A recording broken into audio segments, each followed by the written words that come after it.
할렐루야. 오늘도 오후 예배 오신 여러분들을 주님의 이름으로 환영하고 축복합니다. 우리 앞뒤 좌우에 계신 분들과 반갑게 인사 나누겠습니다. 오늘도 하늘 복 많이 받으세요. 하늘 복 많이 받으십시오. 오늘도 하나님 주신 은혜 속에 기쁨으로 함께 찬양할 텐데요.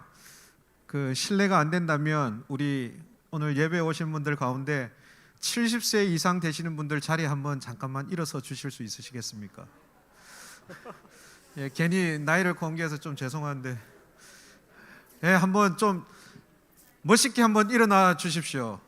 우리 교회 어른들이신데 우리 이분들을 향해서 손을 내밀고 함께 축복하겠습니다.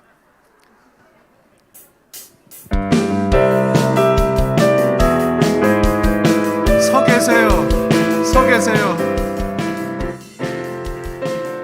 우리의 마음을, 사랑의 마음을 담아서 아주 먼 옛날, 아주 먼 옛날 하늘에서는 당신을 향한 계획이 있었죠. 하나님께서 바라보시며 좋았더라고 말씀하셨네. 이 세상 그 무엇보다 귀하게 나의 손으로 창조하였노라. 내가 너로 인하여 기뻐하노라. 내가 너를 사랑하노. 우리 서 계신 분들을 바라보고 손을 내밀고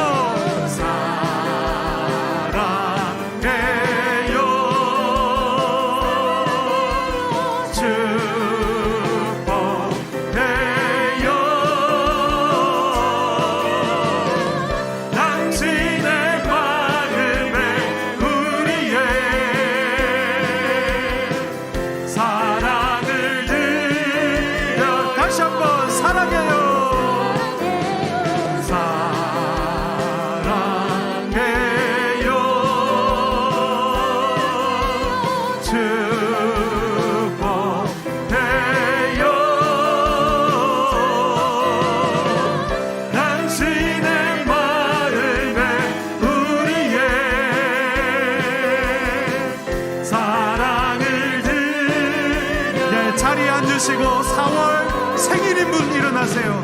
아주 먼 옛날 4월이 생일이신 분 하늘에서는 권사님은 또 당신을 향한 축복해 주세요. 있었죠. 하나님께서 바라보시며 좋았더라고 말씀하셨네. 이 세상 그 무엇보다 귀하게 나의 손으로 창조하였노라. 내가 너로 인하여 기뻐하노라. 내가 너를 사랑하노라. 주변에 계신 분들은 손을 내밀고 축복해 주세요.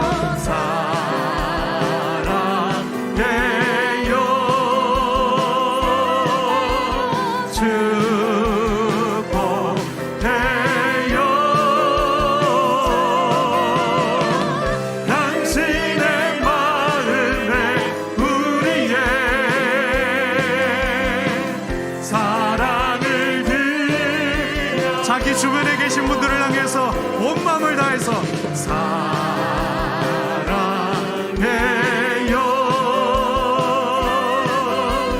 축복해요.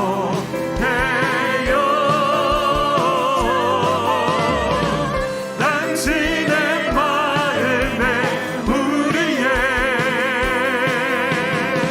사랑을 드려요.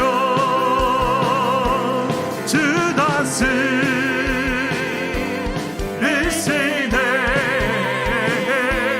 주 다스리시네.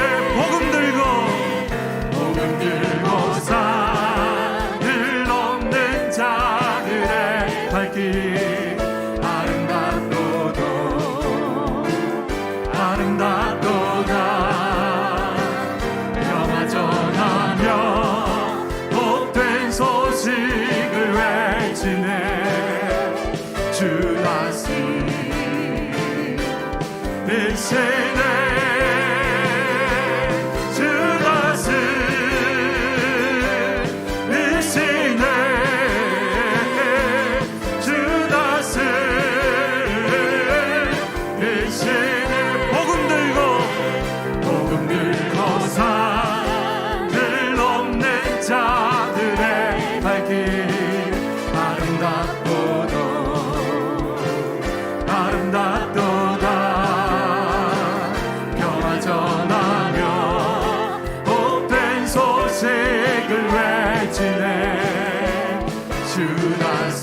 놀라운 주의 사랑을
존귀한 그 이름 예수의 이름 능력의 그 내 안에 가장 귀한 것 예수를 알미라 그는 보다 더 귀한 것 예수를 알미 세상 지식보다 귀한 세상 지식보다 귀한 것 예수를 알미라 내 안에 가장 귀한 것 예수를 알미라 예수의 이름 존귀한 그 이름 예수의 이름 능력의 그 예수의 이름 예수의 이름 존귀한 그 이름 예수의 이름 능력의 그 이름 우리 이 시간 다 같이 한 목소리로 기도하며 나갑시다. 오늘도 그 존귀하신 주님의 이름 능력의 그 이름 예수 그리스도 앞에 우리의 마음을 들여 이 오후 시간 동안 나아갑니다. 진리의 성령님 우리 가운데 임재하여 주시고 하늘 충만한 영광으로 함께 하셔서 오늘 이 오후 시간 온전히 하나님을 만나며 하나님의 은혜 앞에 힘을 끼는 복된 은혜의 시간 되도록 성령님 오셔서 우리 가운데 역사하여 주시옵소서. 우리 주님 부름이 함께 기도하겠습니다. 주여 아버지 하나님 오늘도 존귀하신 이름 능력의 이름 그 주님의 이름을 부르며 오늘도 주님의 이름을 의지하여 주님 앞에 나아갑니다. 주님 하늘 가득한 영광으로 임하여 주시고 오늘도 사모하며 주님 앞에 나가는 한 영혼의 심령 가운데 찾아와 주셔서 주님의 그 능력 주님의 그 존귀함을 나타내 보여주시고 오늘 밤 오늘 이 시간 주님을 찾으며 구하여 나가는 모든 하나님의 백성들 가운데 임재하셔서 우리를 만나주시고 하나님의 크신 은혜와 사랑으로 임하여 주시옵소서. 온전히 주님 한 번만 의지하며 바라며 주님 앞에 나가오니 진리의 성령님 우리 가운데 오셔서 능력으로 역사하시고 온전히 새 마음과 새여 구하여 주시옵소서. 존귀하신 주님을 찬양합니다. 능력의 주님을 찬양합니다.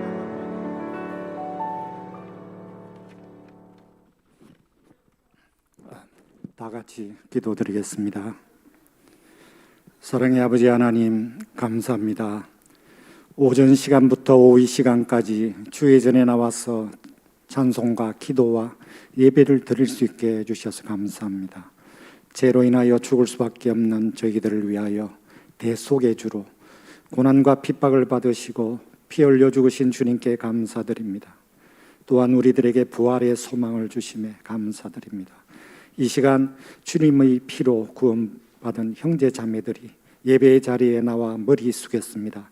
저희들의 감사와 찬양과 경배를 받아 주시옵고 이 시간 우리들에게 위로와 평강과 축복받는 귀한 시간 되게 하여 주시옵소서.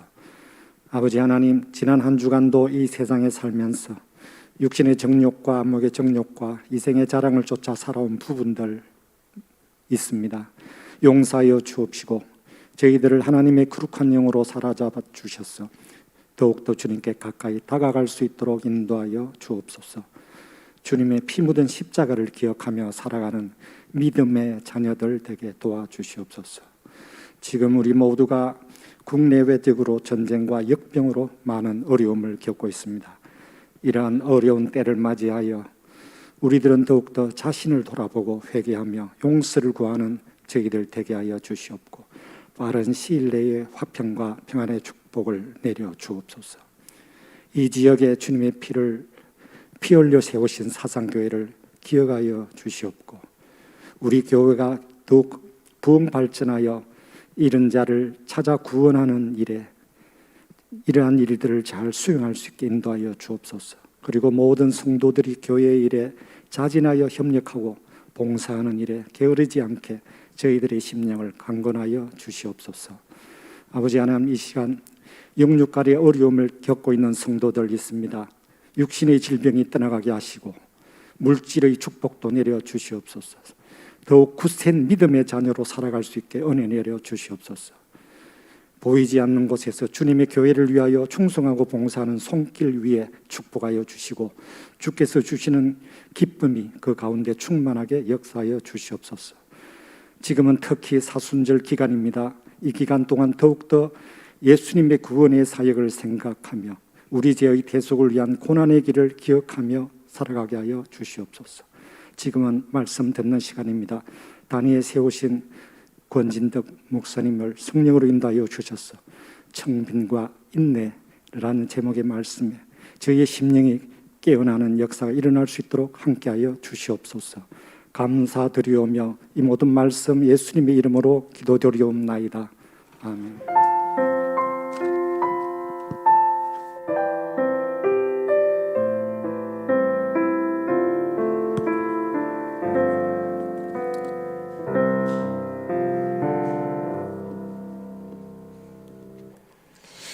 이 시간 우리 4월 암송구절 한번 암송하겠습니다.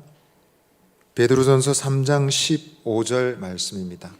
우리 한번 읽고 두 번째는 안 보고 한번 암송해 보겠습니다. 시작. 베드로전서 3장 15절 말씀.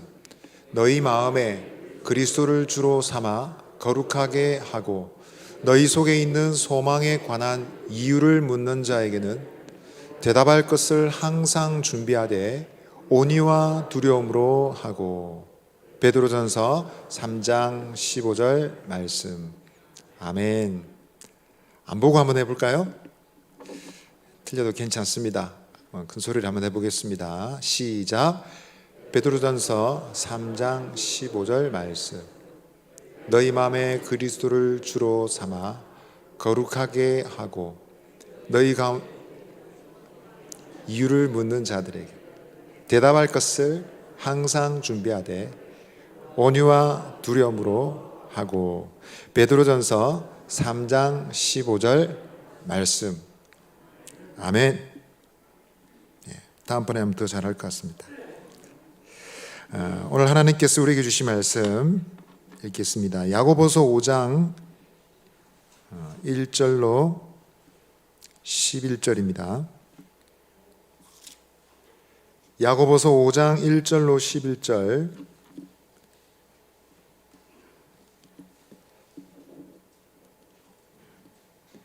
우리 한 절씩 읽도록 하겠습니다. 제가 먼저 읽겠습니다. 야고보서 5장 1절로 11절입니다. 들으라 부한자들아, 너희에게 임할 고생으로 말미암아 울고 통곡하라.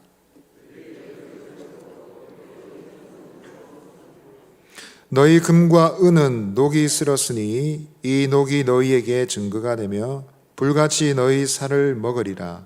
너희가 말세에 재물을 쌓았도다.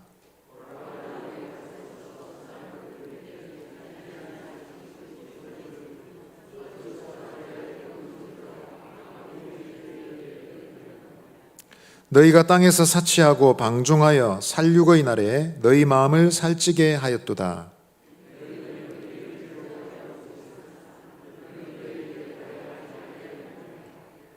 그러므로 형제들아, 주께서 강림하시기까지 길이 참으라. 보라, 농부가 땅에서 나는 귀한 열매를 바라고 길이 참아 이른 비와 늦은 비를 기다리나니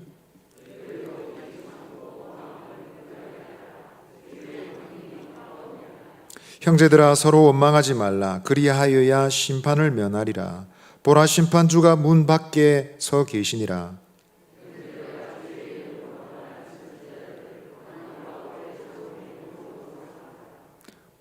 같이 읽겠습니다. 보라, 인내하는 자를 우리가 복되다 하나니 너희가 욥의 인내를 들었고 주께서 주신 결말을 보았거니와 주는 가장 자비하시고 긍휼히 여기시는 이시니라. 아멘. 우리 서로에게 믿음의 말 한번 나누겠습니다. 이렇게 말합시다. 예수님 안에 좋은 일이 있습니다. 한 번 더 말하겠습니다. 예수님 안에서 잘 되어가고 있습니다.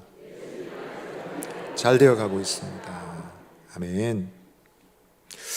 어떤 나라, 어떤 사람이든지 공통적으로 가지고 있는 것이 있다면 그것은 바로 고향에 대한 그리움, 그리고 고국에 대한 그리움일 것입니다. 멀리 떨어진 곳을 여행한다 하더라도, 혹은 먼 곳에 산다 하더라도 돌아갈 고향이 있고 고국이 있으면 마음의 안정감이 있습니다. 그리고 그 땅을 향한 기대감이 있습니다. 그리고 그러한 안정감과 기대감은 지금 살고 있는 그곳에서의 생활에 영향을 미칩니다. 즉 본향을 생각하며 거기에 어울리는 생활을 하게 된다는 것입니다. 우리는 종종 세계 어디를 가든지 여행을 하게 되는 경우가 있습니다. 어디를 가든지 우리가 확인하게 되는 것은 우리가 한국인이다. 밖에 나가면 더 잘 깨닫게 되는 것 같습니다. 그래서 외국에 나가보면 대부분 다 애국자 비슷하게 되는 것 같습니다. 한국인으로서 좋아하는 음식 있고 옷차림 있고 노래가 있습니다. 그리고 우리가 가지고 있는 생활 방식을 좋아합니다. 제가 아이들을 데리고 필리핀에 한번 다녀온 적이 있습니다. 그 날씨를 제가 대충 생각하고 겁도 없이 반팔에 반바지를 입고 막 돌아다녔습니다. 저는 좀 다른 사람들보다 빨리 타기 때문에 빨리 타고 좀 심하게 타고 좀 빨리 돌아오지 않습니다. 제 그런 모습이 현지인이 보기에도 좀 우스웠는지 현지인이 저를 보더니 그렇게 얘기하더라고요. You are Filipino. 그렇게 얘기하더라고요. 당신 필리핀 사람이에요. 그러나 저는 분명히 한국 사람입니다. 김치찌개 좋아하고 된장찌개 좋아하고 그런 것을 좋아하는 한국 사람입니다. 마찬가지로 여러분, 하나님의 백성도 그들의 정체성을 결정하는 것이 무엇을 좋아하느냐, 무엇을 갈망하느냐일 것입니다. 누가 하나님 나라의 백성입니까? 하나님 나라의 백성은 하나님 나라를 사모하고 그 나라의 생활을 그리워하고 좋아하는 사람들입니다. 세상이 하나님 나라보다 많이 떨어져 있다 할지라도 하나님 백성은 세상 가운데서 하나님 백성으로서의 삶, 하나님 나라의 안에서 살아가는 삶의 방식을 결코 포기하지 않습니다. 오늘 야고보서 말씀은 이 땅에서 하나님 백성이 행해야 될 바가 무엇인지 가르쳐 주고 있는데, 특별히 오늘 말씀은 분위기가 재림을 앞두고 있는, 종말을 앞두고 있는 그리스도를 향해서 주는 권면의 성격이 매우 강합니다. 하나님 나라를 기다리는 사람으로서 성도는 그렇다면 이 땅에서 어떤 모습으로 살아가야 되겠습니까? 오늘 시간 되는 데까지만 나누겠습니다. 한번 따라 하시겠습니다. 성도는 탐욕을 경계해야 합니다. 오늘 1절 말씀을 보시면 이렇게 되어 있습니다. 들으라 부한 자들아 라고 시작하고 있습니다. 들으라 부한 자들아. 수사법으로 돈호법이라고 합니다. 근데 이런 표현은 이미 앞장 4장에서 나타났습니다. 4장 13절에 이미 말했습니다. 들으라. 그리고 너희 중에 장사하여 이익을 보리라 하는 자들아 라고 말했습니다. 비슷한 용법이지만 4장과 5장은 다릅니다. 4장은 상인들의 삶 속에 있는 그들의 교만을 책망하면서 회개하기를 촉구하고 있다라는 점에서 아마 이 대상은 성도들인 것 같습니다. 그러나 오늘 5장 1절 말씀은 아무래도 대상이 믿지 않는 사람들인 것 같습니다. 왜냐하면 그들에 대한 회개의 촉구, 그들의 길을 돌이켜서 하나님을 회개하고 심판을 피하시오 라는 권면이 없기 때문에 그렇습니다. 대신 오로지 그들의 악함에 대해서 책망하고 그들이 다가올 운명에 대해서 경고하고 있을 뿐입니다. 말하자면 지금 야고보 선생은 그리스도의 공동체 편지를 쓰면서 지금 앉아있는 성도들에게 편지로 설교하면서 정작 그 대상이 여기 있지 않는 다른 사람들을 향해서 말하고 있는 것입니다. 책망과 경책을 막 쏟아붓고 있는데 현장에 있지 않는 다른 사람들 두고 얘기하고 있는 것입니다. 이것이 과연 교회에 어떤 의미를 가질까요? 저는 말씀을 준비하면서 제 중학교 1학년 생물 수업 시간이 생각이 났습니다. 그 시간은 개구리 해부 실습을 하는 날이었습니다. 우리 생물 선생님은 담당이 여자 선생님이셨는데 참 친절하시고 세심하신 분이었습니다. 실험용 개구리를 다 준비하셔서 저희들에게 나눠주셨습니다. 조별로 나눠서 실험을 했습니다. 선생님은 실험 방법을 다 가르쳐 주시고 나서 한 가지 부탁을 하셨습니다. 오늘 우리를 위해서 희생양이 되어준 이 개구리에게 감사하는 마음을 가져달라고 말씀하셨습니다. 학생들은 마취약으로 개구리를 기절시키고 해부형 칼과 과일을 가지고 와서 배를 갈랐습니다. 그리고 개구리 내장을 모두 관찰하고 선생님의 상세한 설명을 들었습니다. 그날 동물의 내부를 보면서 학생들은 난생 처음으로 신기한 수업을 할 수 있었습니다. 아주 재밌게 수업이 진행되었습니다. 그런데 문제는 수업 마무리할 때쯤 일어났습니다. 그날 누군가가 실습을 마치고 정리할 때 그만 장난기가 발동했던 것 같습니다. 도를 넘는 짓을 하고 말았습니다. 가지고 있던 그 해부형 칼과 가위로 이미 배가 갈라져 있는 개구리를 마구 찌르고 몸을 훼손하는 일이 발생한 것입니다. 그 옆에서 재밌다고 함께 웃고 떠든 녀석들도 있었지만 그런 장면을 아주 당황스럽게 생각했던 학생들은 선생님에게 이 사실을 알렸습니다. 현장에 오셔서 보셨던 선생님은 매우 크게 화를 내셨습니다. 그리고는 그 학생을 모두 있는 학생들 맨 앞으로 나오게 하셨어. 매를 드시고 엄중하게 체벌하셨습니다. 아마 손바닥이 부러졌을 겁니다. 그리고는 벌겋게 달아온 얼굴로 이것은 매우 나쁜 행동이라고 말씀하시고 아무리 말 못하는 생물이지만 절대로 있었으면 안 된 일이라고 매우 꾸중하셨습니다. 저는 평소에 친절하셨던 선생님이 그렇게 화를 내시는 거 처음 봤습니다. 그날 즐거웠던 수업은 그 마지막쯤에 일어난 일 때문에 찬물을 끼얹는 듯이 경직되었습니다. 학생들은 일사불란하게 실험 도구를 정돈했습니다. 그리고 마치 약속이라도 한 듯이 희생양이 되어준 개구리들을 정성스럽게 모아서 밖으로 가지고 나갔습니다. 그리고 화단에서 장례식을 치러줬습니다.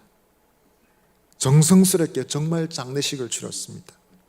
아마도 모든 학생들이 그 개구리의 희생을 정말 귀하다는 것을 다시 생각하는 기회가 되었을 것입니다.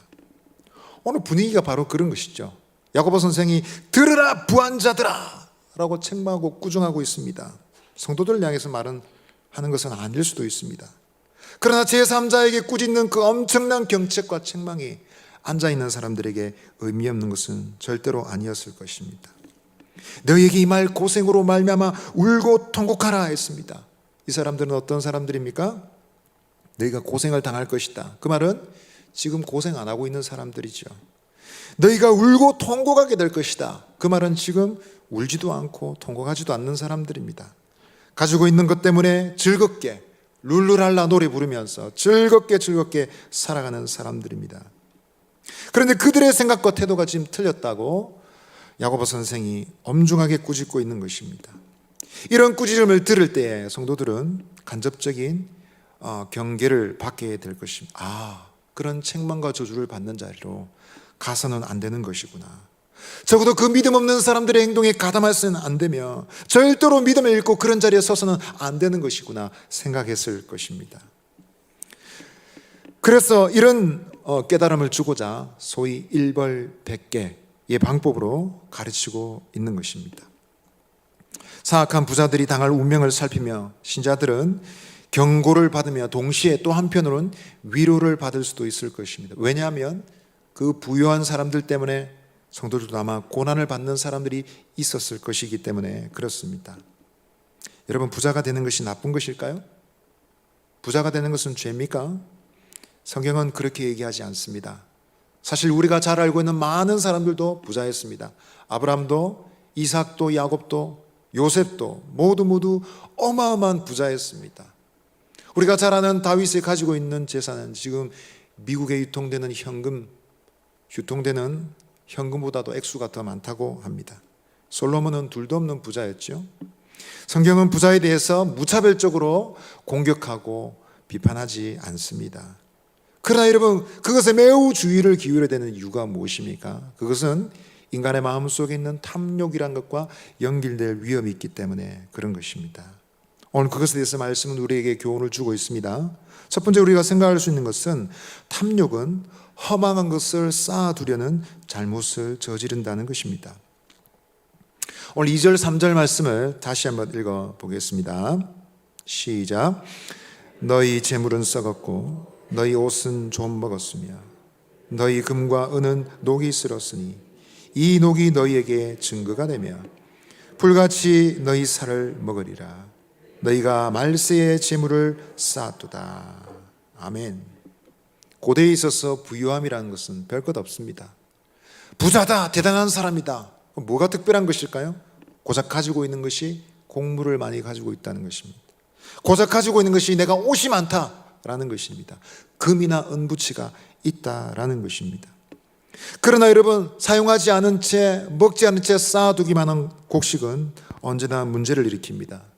곡물은 썩어서 곰팡이가 생길 것입니다. 의복은 좀이 먹어서 옷감이 상하게 될 것입니다. 결국 입지 못해서 버리는 일이 생길 것입니다. 황금의 보물도 녹슬어서 광채를 잃게 될 것입니다. 사실은 이 부분을 살필 때 이것은 좀 영적인 교훈에 해당되는 것인 것을 알 수 있습니다. 왜냐하면 금이나 은이 녹이 슬어서 부식되거나 사라지진 않기 때문에 그렇습니다. 요점은 이 땅에서의 값진 보물과 소유가 영원한 가치를 지닌 것은 아니다라는 것입니다.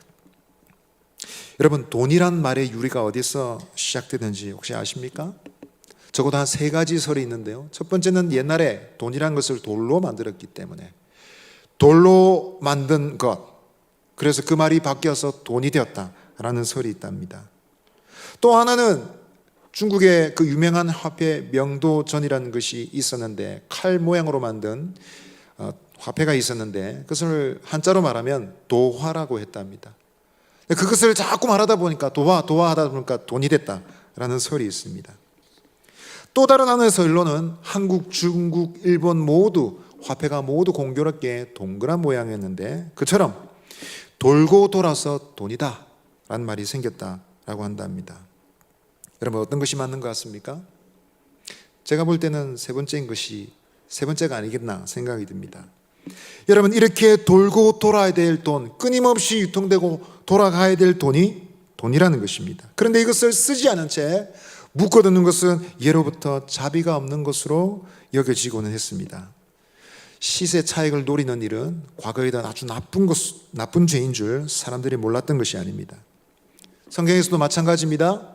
돈을 쓰지 않고 묶어두는 것에 대해서 잘못된 것으로 책망합니다. 예수님의 비유 속에서 한 달란트, 한 문화 받은 사람들이 어떻게 했습니까? 모두 다 땅에 묻어두었습니다. 그리고 주인을 다시 만났을 때 그 돈을 다시 돌려주었습니다. 근데 사실 이 당시에 사람들이 재물을, 돈을 보관하기 위해서 땅에 묻어두는 것은 보편적인 방법이었다라고 한답니다. 그런데 예수님께서는 비유 속에서 그것이 틀렸다고 말씀하셨습니다. 돈이라는 것은 주인을 위해서, 보다 높은 그 권위를 위해서 잘 사용하는 것이 올바른 방법이다라고 가르쳐 주신 것입니다. 구약의 사상도 마찬가지입니다. 잠언 11장 26절 말씀 보시면 곡식을 내놓지 아니하는 자는 백성에게 저주를 받을 것이나 파는 자는 그 머리에 복이 임하리라 했습니다. 그래서 재물의 참주이신 하나님의 뜻을 생각한다면, 인간 사회의 공동체를 생각한다면 나누는 것이 마땅하지만 이 악덕업자들은 그렇게 하지 않는다라는 것입니다. 여러분, 재물은 축척의 대상이 아닙니다. 우리에게는 정말 지혜가 필요한데 돈을 잘 모으는 지혜뿐만 아니라 그것을 잘 쓰는 지혜가 필요한 것입니다. 특별히 우리는 하늘의 뜻을 따라 그것을 어떻게 쓸지에 대한 지혜가 필요합니다. 그 뜻을 따라 제대로 쓰지 않으면 그 재물이 결국 가지고 있는 자의 살을 먹게 될 것이라는 경고를 보십시오. 그래서 재물을 사용해서 선한 일을 행하는 것은 성도들의 선택 사항이 아닙니다. 우리는 가지고 있는 것으로 이웃을 위해서 그리고 필요한 자들을 위해서 써야 할 것입니다. 거저 쌓아두기만 한 채 결국에는 버려지는 것이 있다면 사실은 죄가 됩니다. 오늘 아침에도 우리 냉장고 얘기 들으셨죠? 쌓아두고 버리는 것이 음식이든지 의복이든지 물건이든지 그 무엇이든지 쓰지 못한 채 버려지는 것은 이웃에 대한 의무를 소홀히 한 죄가 될 수 있습니다. 여러분, 우리는 이것을 생각해야 되겠습니다. 한번 따라 하십시다. 우리는 돈을 버는 지혜뿐만 아니라 돈을 쓰는 지혜도 필요합니다. 여러분, 왜 탐욕을 경계해야 됩니까? 두 번째로 그것은 사회적 의무를 배반하게 하기 때문입니다. 오늘 들으라 부한 자들아 라고 호칭되는 이 사람들은 아무도 부유한 농부들이었던 것 같습니다. 이 부자 농부들이 어떠한 이유로 그런데 부자가 될 수 있었는지 4절은 잘 설명하고 있습니다. 4절 말씀 다시 읽어보겠습니다. 보라, 너희 밭에서 추수한 품꾼에게 주지 아니한 삭시 소리 지르며 그 추수한 자의 우는 소리가 만군의 주에게 들렸느니라. 부자인 그들은 마땅히 지불해야 될 임금을 지불하지 않았던 것입니다. 이 당시에 사람들은 작은 땅이라도 있으면 농사를 지을 수 있었는데, 그러나 정부의 나라에 바쳐야 될 세금이 매우 많았습니다. 대략 60% 정도 되었다라고 한답니다. 그리고 나머지 한 40% 정도 되는 수입으로 연명을 해야 되는데, 문제는 기근이 들거나 홍수가 닥치거나 흉작이 되면 그 세금을 내지 못하는 것입니다. 결국은 자기가 가지고 있던 땅도 다 빼앗기고 결국은 소작농으로 전락하는 경우들이 많았습니다. 뿐만 아니라 심지어는 노예로 팔려가는 경우들도 많았답니다. 그래서 남의 집에서 일을 해서 벌어먹는 처지라는 것은 아주 마음에 한이 맺힌 사람들입니다. 모든 것을 잃어버린, 세상의 모든 것을 잃어버린 같은 정서를 가지고 살아가는 사람들이다라는 것입니다. 그런 사람들에게도조차 여러분, 이 부유한 농부들이 소유를 빼앗는 것입니다. 흉년 때의 진 빚을 갚으라는 둥, 아니면 밀린 세금을 임금으로 상계한다는 둥 이유를 갖다 대지 않았겠습니까? 가난한 사람들은 이런 억울한 사회를 가지고 있으면서도 하소연할 데가 없었습니다. 반면에 이런 거대한 부를 가진 사람들은 힘이 있었습니다. 뿐만 아니라 법적인 능력까지도 있었습니다. 대표적으로 사두개인들이 그러했습니다. 사두개인들은 초대교회 시대에 유대사회의 법적인 수단, 부와 권력을 동시에 가지고 있는 사람들이었습니다. 기록에 하면 그들의 숫자가 채 10,000명이 되지 않는 소수 특권층 귀족들입니다. 성전의 운영권을 장악하고 있었고 거대한 농장을 가지고 있었습니다. 공회 회원이기도 했습니다. 법적인 능력도 있었다는 것입니다. 여러분, 과연 이런 사람들을 누가 싸워서 이길 수 있겠습니까? 가난한 자들은 그저 입을 다물고 눈물만 흘릴 뿐인 것입니다. 그런데 오늘 말씀해 보면 하나님 앞에서는 절대로 그렇지 않다는 것입니다. 그들에게 지불되지 않는 불의 삭시 소리를 지른다 했습니다. 여러분, 돈이 무슨 생명이 있어서 소리를 지르겠습니까? 어떻게 그것이 소리를 낼 수 있겠습니까? 그 말은 하나님께서 그 불의한 계산을 똑똑히 보고 계신다는 것입니다. 기억하시고 그 가난한 자들의 울음소리와 고통소리에 귀를 기울이고 계신다는 것입니다. 그것을 보고 계신 분이 누구십니까? 만군의 하나님이십니다. 만군의 하나님이란 뜻은 주권자이시란 뜻입니다. 주권자란 말은 심판하시는 분이라는 말씀입니다. 하나님이 다 보시고 옳고 그름을 판단하시고 심판하시는 분이 지켜보고 계신다라는 것입니다. 여러분, 이 하나님이 이 세상을 지켜보고 계신 줄 믿으십니까? 아멘 소리가 작으시네. 믿으십니까? 아멘. 할렐루야. 법적으로 제대가 갖추어진 이 세상에도 여전히 이런 일은 계속되고 있습니다. 빈익빈 부익부의 현상은 어제 오늘의 일이 아니죠. 재작년에 전 세계를 휩쓸었던 유명한 영화, 여러분 다 기억하실 것입니다. 기생충. 그 영화가 다루고 있는 주제가 무엇입니까? 불평등입니다.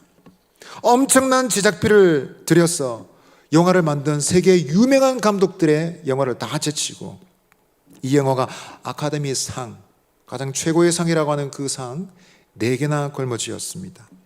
왜냐하면 그 주제가 모든 사람들에게 너무도 공감되는 주제였기 때문입니다. 세계적 여론조사에 의하면 전 세계에서 가장 빨리 해결되어야 되는 심각한 문제가 무엇이냐, 랭킹 여러 순위가 있었는데 그 중에 제1위가 빈부의 격차와 불평등에 대한 불만이었습니다.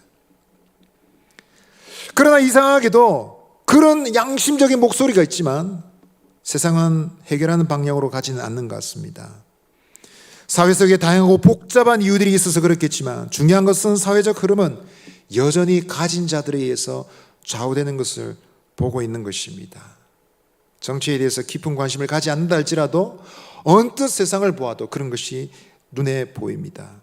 아무리 좋은 정책이라도 당장 내게서 세금을 더 많이 거두가겠다 그러면 싫어하는 것이 사람들인 것 같습니다. 최근에 유류대가 올라서 여러분 부담을 많이 겪죠. 특별히 제일 어려움 겪는 사람들은 운송업자들일 것입니다. 유류대가 올라서 영세 운송업자들은 이제 도산 위기에 처해서 눈물 짓고 있습니다.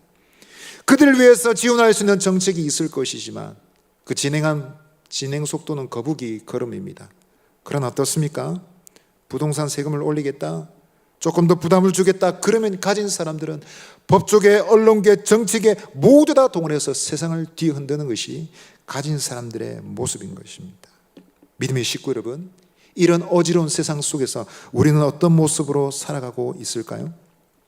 악한 자를 경책하고 가난한 자를 위로하시는 하나님이, 만군의 주 하나님이 우리 하나님이시라면 우리는 하나님 보시기에 어떤 결과를 받을 수 있을까요?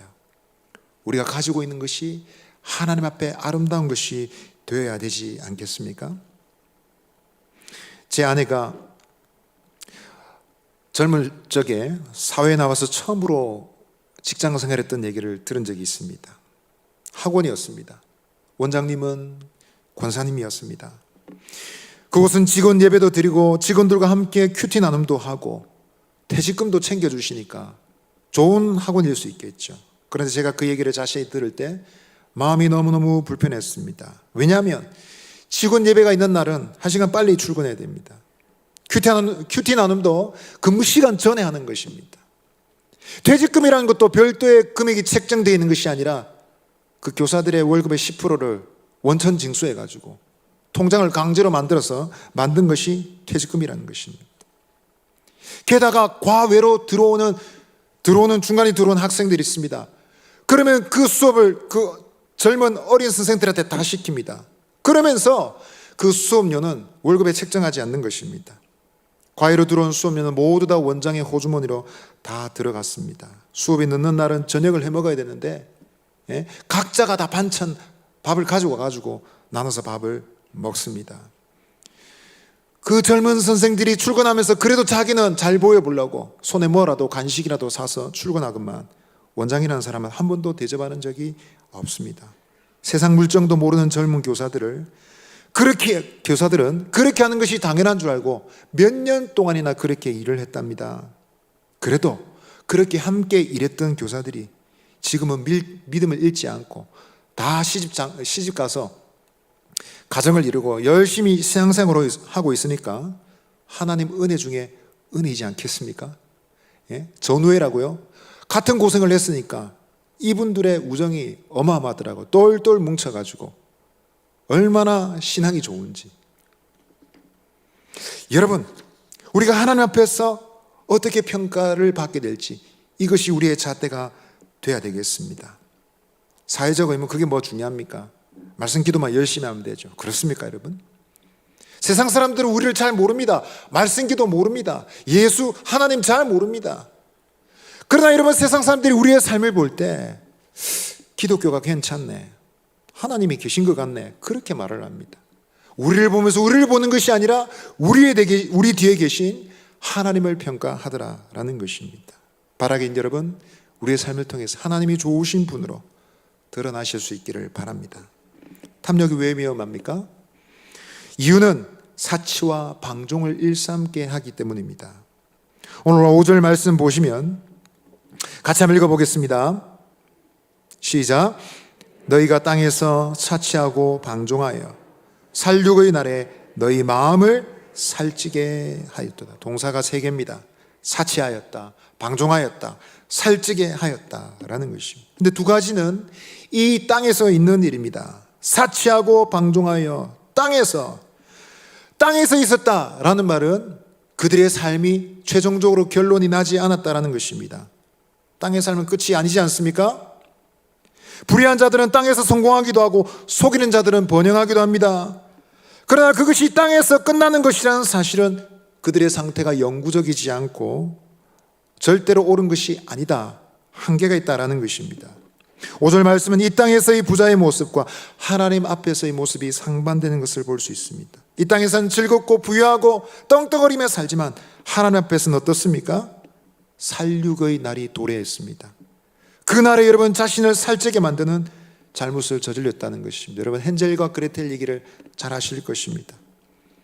숲속에 갇혀서 나쁜 마귀 할멈 같은 노파에 잡혔습니다. 살을 푸둥푸둥 찧어서 잡아먹으려고 먹을 것을 많이 줍니다. 이 사실을 알았던 남매는 꾀를 쓰죠. 오빠는 어떻게 합니까? 주는 거 다 받아먹고 눈이 나쁜 노파에게 손을 내밀 때 어떻게 합니까? 나뭇가지를 내밉니다. 손가락을 만져보고 아직 살이 덜 쪘구나. 그래서 여러분 위기를 피하려고 하지요. 여러분 다가오는 위험을 안다면 이런 어린아이라도 대책을 세웁니다. 준비를 합니다. 그러나 오늘 말씀에 이 부자들은 어떻습니까? 전혀 대책을 세우지 않은 채 살만 계속 찌우고 있습니다. 왜 그렇습니까? 하나님의 심판의 날, 그날이 도살의 날이라는 사실을 생각하지 않는 것입니다. 그에게 재물에 대해서 탐내는 사람들의 모습을 보면 여러분 참 이상하지 않습니까? 뻔히 들어간 일을, 뻔히 돌아올 대가를 받을 일을 왜 저렇게 하는 것일까? 고위 관료직에 있으면서 겨우 몇 푼 비자금 만들어가지고 온 세상 사람들의 손가락질 받고 죽어서도 여러분 존경을 받지 못하는 안타까운 모습을 봅니다.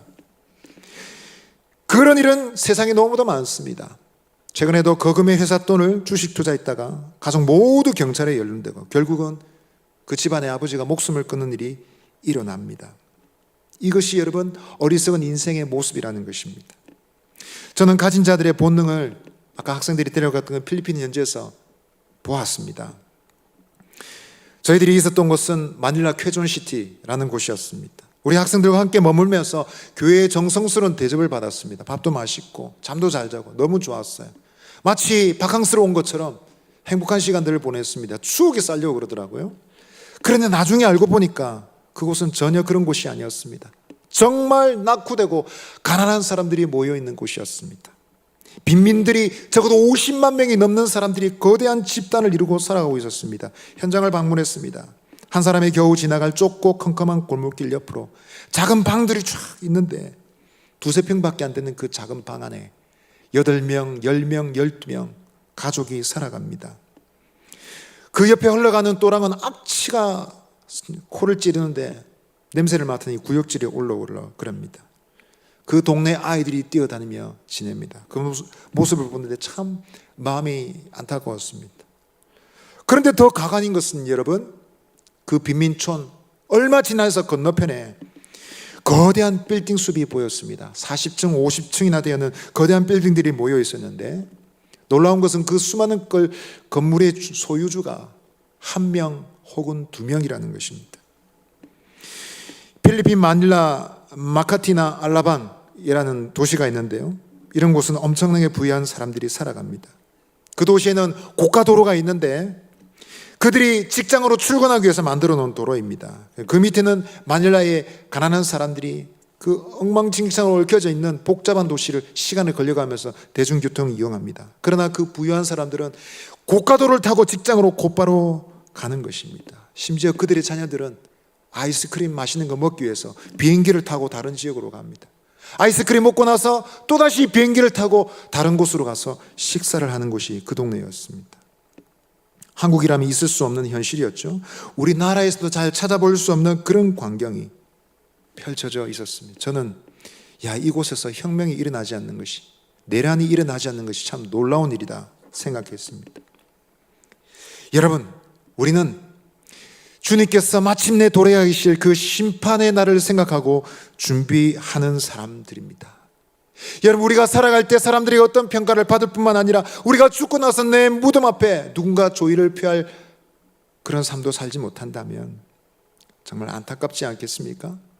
나 이 세상에서의 죽음을 얘기를 듣고 참 귀한 사람이었는데 세상에 꼭 필요한 사람이었는데 그런 말을 들을 수 없다면 여러분, 우리가 하나님께 어떤 영광을 돌릴 수 있겠습니까? 사치와 방적으로 탐욕이 하늘을 찌르는 이 세상 가운데 우리는 주님의 심판을 준비하며 살아가는 사람들이라는 것을 잊지 말아야 되겠습니다. 마지막으로, 탐욕은 왜 위험합니까? 그것은 결국 사람의 목숨까지도 빼앗기 때문에 그렇습니다. 6절 말씀 우리 다시 한번 읽어보겠습니다. 너희는 의인을 정죄하고 죽였으나 그는 너희에게 대항하지 아니하였느니라. 부와 권력을 가진 자, 탐욕을 일삼는 자들은 결국 사람의 목숨까지도 함부로 빼앗는다는 것입니다. 의인을 죽였도다 할 때 이 의인은 누구겠습니까? 어떻게 읽으면 예수님이 생각이 나죠. 예수님을 생각할 수 있습니다. 예수님도 의인으로서 불의한 자들에게 고난 당하셨고, 예수님을 십자가형으로 내몰았던 장본인이 바로 사두개인들이기 때문에 그렇습니다. 예수님의 죽음을, 형의 죽음을 똑똑히 기억하던 동생 야고보는 그 사실을 기억하면서 이렇게 기록했다고 볼 수도 있습니다. 그러나 예수님의 죽음이 단순히 부와 가난의 대결의 문제로 생긴 것이 아니기 때문에 그렇게 보기에는 어려움이 있습니다. 아마도 이 의인은 불의한 힘 아래서 고통받는 사람들의 대표적인 대상으로 표현한 것으로 보입니다. 만일 그것이 맞다면 야고보 자신도 포함될지도 모르겠습니다. 야고보는 구체적 사건을 언급하지 않습니다. 너희가 의인을 죽였도다. 그는 너희를 대적하지 아니하였느니라 했습니다. 야고보 자신도 그런 사람이었습니다. AD 62년도에 유대인들에게 그는 돌에 맞아서 순교당했기 때문에 그렇습니다. 이처럼 불을 가진 사람들은 가난한 사람들의 목숨을 끊어놓는 일도 서슴지 않는 것이 당시의 모습이었고, 지금도 그렇지 않습니까, 여러분? 돈 때문에 사람을 죽일 수 있다. 돈 때문에 사람의 목숨을 빼앗을 수 있다는 것은 과연 인간 세상의 주인이 무엇인지를 잘 가르쳐 주는 것입니다. 주기도문도 있지만 돈 기도문 이런 것도 있더라고요. 한번 들어보셨습니까? 지갑에 계신 나의 돈님이여, 이름이 거룩히 여김을 받으시오며 돈이 판치는 세상이 임하셨사오니 소득이 부동산 투자에서 이루어진 것 같이 증권에서 이루어지이다. 오늘 나에게 쓰고 남을 돈을 주시옵고 우리가 우리에게 빚진 자를 고소함 같이 나의 진 빚은 있게 하시옵고 우리를 불황에 들게 마시옵고 다만 부도와 파산에서 구하시옵소서. 대개 자본주의의 나라와 권세와 영광이 돈님께만 영원히 있사옵나이다. 아멘도 아니고 끝이 돈네입니다. 여러분, 이런 세상의 모습을 예수님 아시고 일찌감치 말씀하셨습니다. 마태복음 6장 14절에 한 사람이 두 주인을 섬기지 못할 것이니 혹 이를 미워하고 저를 사랑하거나 이를 중히 여기고 저를 경히 여김이라. 너희가 하나님과 재물을 겸하여 섬기지 못하더니라. 사도 바울은 좋은 지침을 주었습니다. 디모데후서 6장 10절에 돈을 사랑함이 일만하게 뿌리가 되나니 이것을 탐내는 자들은 미혹을 받아 믿음에서 떠나 많은 근심으로써 자기를 찔렀느니라 했습니다. 여러분, 디모데후서 6장 17절 19절 같이 한번 읽어보겠습니다. 시작. 내가 이 세대에서 부한 자들을 명하여 마음을 높이지 말고 정함이 없는 재물에 소망을 두지 말고 오직 우리에게 모든 것을 후히 주사 누리게 하신 하나님께 두며 선을 행하고 선한 사업을 많이 하고 나누어 주기를 좋아하며 너그러운 자가 되게 하라. 이것이 장래에 자기를 위하여 좋은 터를 쌓아 참된 생명을 취하는 것이니라. 아멘. 믿음의 식구 여러분 다 부자 되시기를 바랍니다. 아멘 하셔도 괜찮습니다. 그런 목표를 가지고 그렇게 되는 것이 죄는 아닙니다. 그러나 가지고 있는 그것이 과연 어떤 용도로 쓰이는지는 우리의 중요한 관심사가 되어야 됩니다. 믿음의 사람은 부자가 되어도 목표가 다릅니다. 세상 사람들은 많은 사람들의 것을 먹어치우는 부자가 될 사람들이 많습니다. 그러나 여러분, 믿음의 사람은 많은 이들을 먹여 살리는 부자가 되어야 됩니다. 요셉처럼 한 개인의 성공이 이웃을 살리고 민족과 국가를 살리는 그런 성공이 필요합니다. 이것이 바로 하나님이 기뻐하시는 부유함입니다. 언젠가 부자 되세요 이런 유행어가 있었죠. 듣기에 기분 좋은 말입니다. 부자 되세요. 예, 웃음이 나오는 말이죠. 그러나 우리는 그 앞에 수식어가 붙어야 되겠습니다. 이웃을 살리는 부자가 되세요. 그리고 하나님을 기쁘시게 하는 부자가 되십시오. 이런 말을 주고받을 수 있어야 되겠습니다. 여러분 기억하십시다. 우리는 특별한 사람들이 되어야 될 줄 믿습니다. 부자가 되어도 특별한 부자가 되시기를 바랍니다. 또 여러분, 이 말씀을 통해서 우리를 위로를 받을 수 있습니다. 부유한 세상 때문에, 부유한 자들 때문에 횡포를 당하고 어려움을 겪었다면 기억하시기를 바랍니다. 하나님은 우리를 기억하시고 마지막 날 심판하실 때 약한 자들을, 가난한 자들을 위로하시고 세상에 알지 못하는 부유한 은혜로 채워주실 줄 믿습니다. 우리는 마지막이 소망스러운 사람들입니다. 믿음 안에 있는 사람들은 그 마지막이 행복한 사람들입니다. 우리가 바로 그런 사람들이니 그날을 기대하며 살아가는 저와 여러분 되시기를 바랍니다. 아멘. 이 시간 우리 말씀을 생각하면서 한번 찬송하십시다. 주님 다시 오실 때까지 나는 이 믿음의 길을 끝까지 걸어가겠습니다. 우리 고백하며 찬양하겠습니다.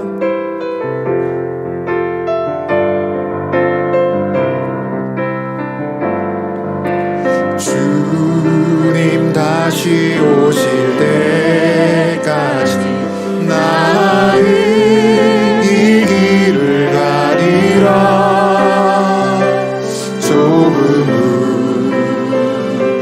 좁은 길 나의 십자가 지고 나의 가는 이 길 끝에서 나는 주님을 보리라. 영광의 내 주님 나를 맞아주시. 주님 다시 오실 때까지 나는 일어나 달려가리라. 주의 영광 온 땅 덮을 때 나는 일어나 노래하리. 내 사모하는 주님 온 세상 부르시라. 내 사모하는 주님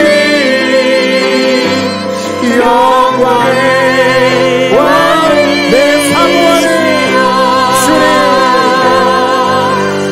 내 사모하는 주님 온 세상 그주시라. 내 사모하는 주님 영광의 왕이시라. 이 시간에 우리 한번 기도하시겠습니다. 하나님 아버지, 나에게 이 하늘의 기쁨을 허락해 주시옵소서. 내가 땅에서 얼마나 쌓아놨고 내가 땅에서 얼마나 많은 것을 가지냐, 그것으로 인한 기쁨보다 하나님 나라의 나를 위하여 쌓여있는 것이, 나를 위해서 쌓이는 것이 많음으로 기뻐하는 인생 되기를 원합니다. 하나님 뚫어지지 않는 전대를 만들어 하늘의 보화를 쌓는 지혜로운 자들이 되기를 원합니다. 어떻게 벌고 어떻게 모으는 것에 지혜로울 뿐만 아니라 하나님 어떻게 쓰는지 지혜를 가진 사람 되게 하여 주시옵소서.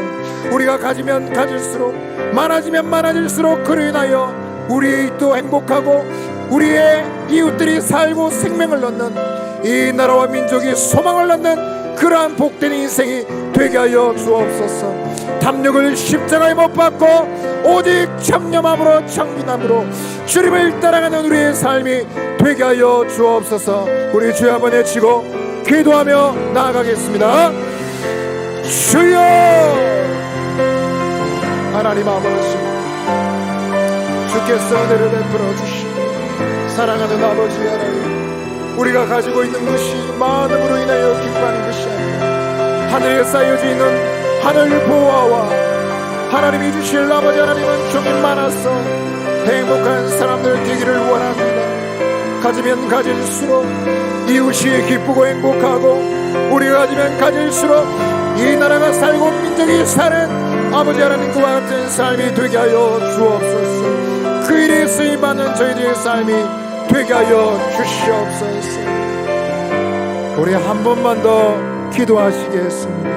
우리 교회를 위해서 기도할 때 하나님 우리 교회가 참으로 하나님 보시기에 부유한 자들이 되게 하여 주옵소서.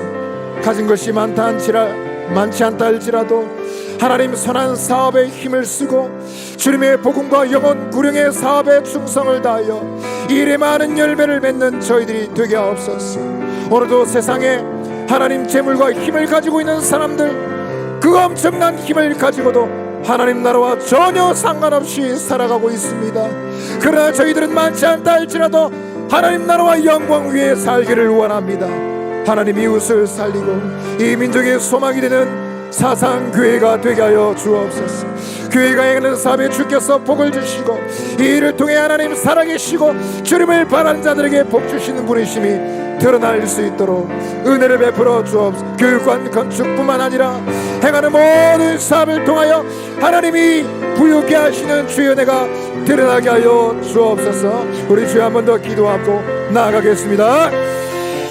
주여 하나님 아버지여 이 시간에 기도합니다. 하나님 믿음의 부유한 교회가 되게 하여 주시옵소서. 가지고 있는 자들을 부끄럽게 만드는 힘 있는 자들을 부끄럽게 만드는 우리의 삶이 되게 하여 주시기를 원합니다. 돈이 있어서 힘이 있어서 하나님의 일을 하는 것이 아니라 믿음이 있고 예수님을 믿고 하나님의 지으신 은혜를 믿기에 선한 일을 감당할 수 있는 교회가 되기를 원하옵나이다. 행하는 일마다 하나님의 은혜가 충만케 하시고 동행하신 은혜가 충만한 저희들의 삶 교회가 되게 하여 주옵소서. 하나님 감사합니다. 탐욕을 십자가에 못 박고 가난한 마음으로 주님을 따라가기를 원합니다.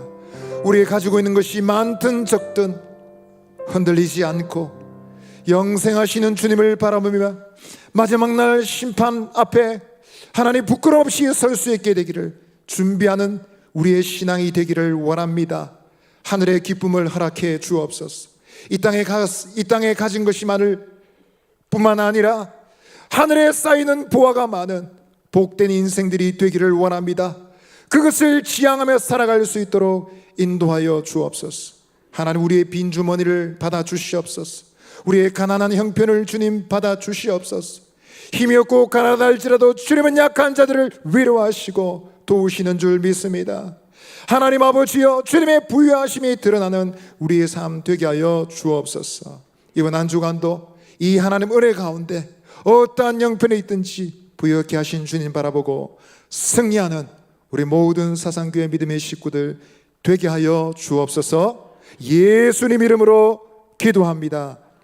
아멘. 주 예수 그리스도의 은혜와 하나님의 사랑과 성령의 교통하심이 부유하게 하시는 주님의 은혜를 믿고 탐욕을 십자가에 못 박고 다시 오실 주님을 바라보고 나아가기를 원하는 주님이 사랑하시는 우리 사상교회 모든 식구들 위해 영원토록 함께 있을지어다.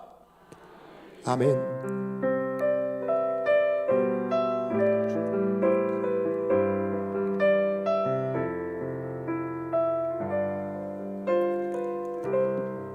예배 모임